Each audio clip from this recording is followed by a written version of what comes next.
Olá pessoal, é muito bom estar aqui com vocês e neste nosso encontro eu gostaria de fazer uma breve reflexão sobre um filósofo ainda pré-socrático, bastante conhecido, Heráclito, Heráclito de Éfeso. Esse homem ele ficou bastante conhecido por ser assim meio ranzinza. Ele não gostava muito do convívio com as pessoas, tanto que boa parte da sua vida ele passou isolado da sociedade. Isso acabou trazendo a Heráclito uma fama de ser um misantropo. Misantropo, nós sabemos que é aquela pessoa que não gosta dos seres humanos, né? Tem o misógino, né, que em tese seria a pessoa que não gosta de mulheres, não quer contato com as mulheres. O misantropo, ele não gosta dos seres humanos, né? Um bis, mal, né? E o antropos, que vem da palavra antropologia, por exemplo, que diz respeito à espécie humana. E ele tinha assim ele não gostava muito das pessoas. Era interessante isso, né? A gente vê que isso não é novo. Tem pessoas que gostam mais dos animais do que das pessoas, né? Eu tenho um amigo que ele dizia, né? Quanto mais eu conheço as pessoas, mais eu gosto do meu cachorro. Isso às vezes acontece, né? Às vezes a gente tem algumas decepções na vida e, convenhamos, é muito mais fácil você gostar de um cachorro, de um cavalo, do que você gostar de uma pessoa. O cachorro, por exemplo, você compra ele, castra ele, já não vai te dar problema, já não vai ter filhote para te dar problema. E ele sempre vai te obedecer, você pode colocar ele num cercadinho, bota uma coleirinha nele, né? Você pode colocar ele num canil para você viajar, e ele pode ficar fora de casa, pode ficar dentro de casa, ele não vai reclamar muito, você entendeu? Ele pode dar uns latidos, mas ele não vai reclamar muito, né? E dizem que o maior benefício de ter um cachorro é que ele vive aproximadamente 15 anos, né? Os mais longevos. Bom, conversas à partes, Heráclito ele veio de uma família muito rica. A família de Heráclito foi fundadora da cidade de Éfeso. E em função disso, seus familiares ocuparam durante muitos anos aquela função muito conhecida na Grécia de Basileu, né, que seria o rei. O rei que era eleito pelos seus pares, né, outros reis juntavam, reuniam-se e elegiam um rei. Por exemplo, nós temos o Agamemnon da Ilíada. Ele era um basileu, ele era um rei de outros reis, foi eleito por esses outros reis para ser rei. E só que aconteceu uma coisa interessante, que na época que Heráclito vivia, ascendeu ao poder uma outra classe social, que eram os comerciantes, né, os famosos burgueses, né? E eles cresceram financeiramente e naturalmente vão querer também poder, né? Poder e dinheiro sempre estão juntos. E aí eles perderam a possibilidade de continuar como reis daquela cidade. E naturalmente perderam prestígio, perderam poder, perderam dinheiro. E isso é complicado, né? Heráclito com certeza não ficou feliz, né?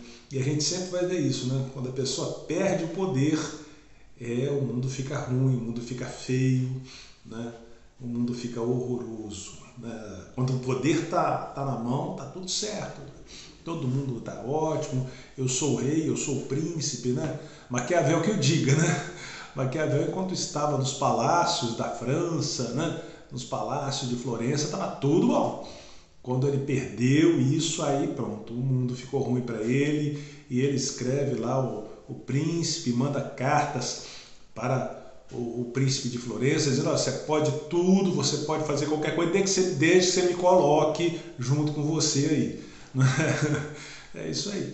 O poder é uma coisa complicada. E talvez, né, uma visão muito particular minha, despretensiosa inclusive, talvez essa possibilidade de ter perdido, né, esse fato de ter perdido, possa ter sido um gerador até descontentamento de Heráclito com a própria sociedade que ele vivia. E esse descontentamento chegou a tal ponto que um belo dia Heráclito estava brincando com as crianças e alguém chegou, né, pessoas do governo, né, da polis, que governavam a polis, chegaram para Heráclito pedindo ajuda e ele se negou.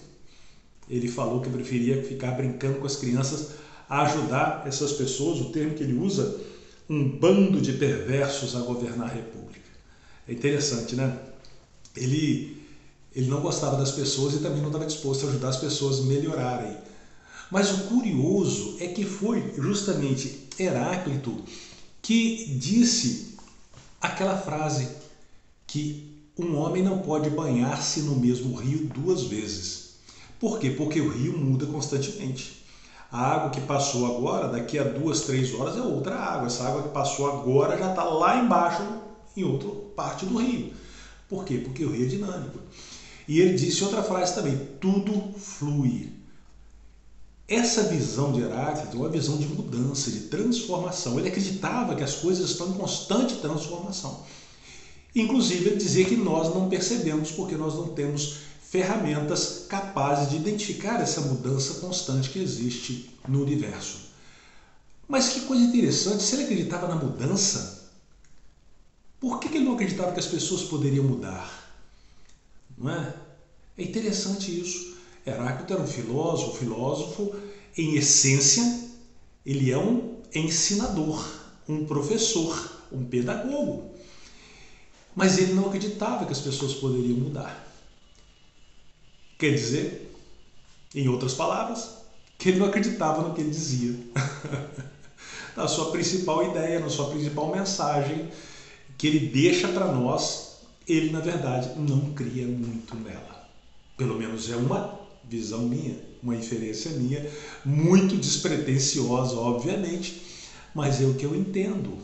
Ora, se eu acredito que nós estamos em constante mudança, as pessoas estão mudando, as pessoas podem melhorar. Óbvio que também podem piorar. Mas se um sábio me ajudar, eu posso melhorar ou não? Claro que posso. Existe essa possibilidade. Mas Heráclito não participou, não ajudou. E aí, claro, se a pessoa não gosta do ser humano, ele não pode aprender nada com o ser humano. E o que Heráclito dizia? Que ele era um autodidata, ele não aprendeu nada com ninguém. Tudo que ele sabia, ele aprendeu com ele mesmo. É interessante, né? Embora ele concordasse com alguns filósofos que o antecederam. Mas ele dizia que não. Tudo que eu aprendi comigo mesmo. Ele não gostava dos seres humanos, não é? Então, se ele admitisse que aprendeu alguma coisa com alguém, como vai ser isso? Agora, é interessante, né? Existe um escritor inglês que ele diz algo fantástico. O nome dele é Lord Byron. Ele diz o seguinte: todo mundo é mau, todos os homens são maus. E que ele gostaria de ser um cachorro para morder nos homens. Ele lamenta profundamente não ser um cachorro para morder nos homens. Aí eu sou obrigado a pensar, será que esse cara não tinha espelho na casa dele, não? Para ele ver que ele era um homem? Quem sabe morder nele, né? Ele já resolvia, já começava a fazer alguma coisa. Mas ele queria virar um cachorro para morder o outro. Por quê? Porque ele não se considerava parte desse grande grupo de pessoas que é a humanidade. Ele se considerava naturalmente superior à humanidade, superior a qualquer pessoa. Por quê? Porque do alto da sua superioridade ele julgava toda a humanidade. Ele é bem claro, todos os homens são maus. E só ele que é bom. Olha só. E aí a gente vê que quando você tem um misantropo, você também tem uma espécie de egocentrismo, não é?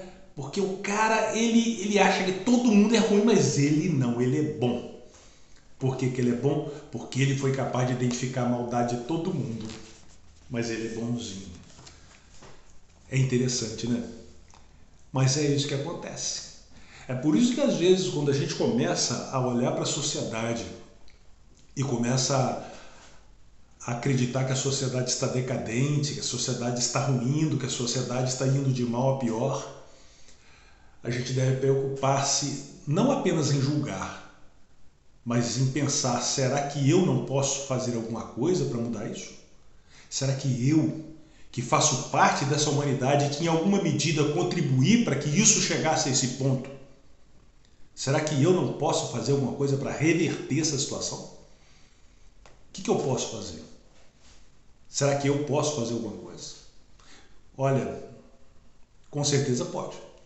Talvez não para solucionar o problema, mas pelo menos para mostrar que houve uma boa vontade para corrigir um grande problema que existia. É a historinha do beija-flor que vai lá na lagoa buscar no seu biquinho a água para apagar um incêndio na floresta, né? Ele jamais apagaria um incêndio na floresta, mas pelo menos ele estava fazendo a parte dele. E aí, nós, seres humanos, nós, eu, Cícero, você está fazendo a sua parte para tornar esse mundo um lugar melhor? Ou só está olhando para ele e falando que ele está feio, que ele está ruim, que ele está terrível? E aí, vamos fazer alguma coisa?